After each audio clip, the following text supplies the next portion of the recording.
और अब आपको बताएं कि पाकिस्तान और ईरान ने दहशतगर्दों को कोई मौका ना देने का अज़म का इजहार किया है। ईरानी वज़ीर ख़ारजा ने पाकिस्तानी हम मनसब के साथ प्रेस कॉन्फ्रेंस में आगाह किया कि पाक ईरान सरहद पर तीसरा मुल्क दहशतगर्दों को सहूलत फराहम कर रहा है।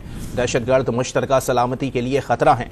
निगरान वज़ीर ख़ारजा जलील अब्बास जिलानी ने दोनों ममालिक के मजबूत ताल्लुकात तरक्की के लिए अहम करार दिए।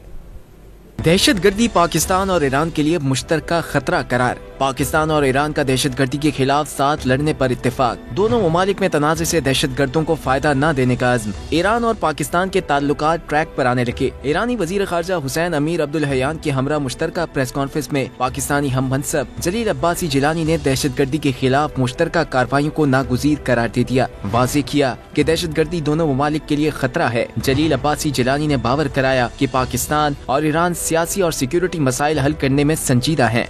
Pakistan and Iran have agreed to adopt collective and collaborative approaches to confront this menace by fully leveraging the robust institutional mechanisms which already exist between our two countries.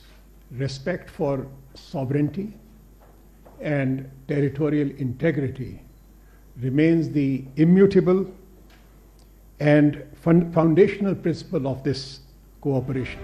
ईरानी वज़ीर ख़ारजा ने दो टोक पैगाम दिया कि पाकिस्तान और ईरान दहशतगर्दों को किसी किस्म का कोई मौका नहीं देंगे। सरहद पर मौजूद दहशतगर्द दोनों ममालिक की सलामती के लिए खतरा है। हुसैन अमीर अब्दुल हयान ने खबरदार किया कि पाक ईरान सरहद पर तीसरा मुल्क दहशतगर्दों को सहूलत फराहम कर रहा है। ईरानी वज़ीर ख़ारजा ने वाज़ेह कर दिया कि पाकिस्तान की सिक्योरिटी ईरान के लिए अहम है। अज़्म जाहिर किया कि दहशतगर्दों को मुश्तरका सलामती को नुकसान पहुँचाने नहीं देंगे। ईरान ने पाकिस्तान के साथ ताल्लुकात को इंतहाई अहम करार दिया।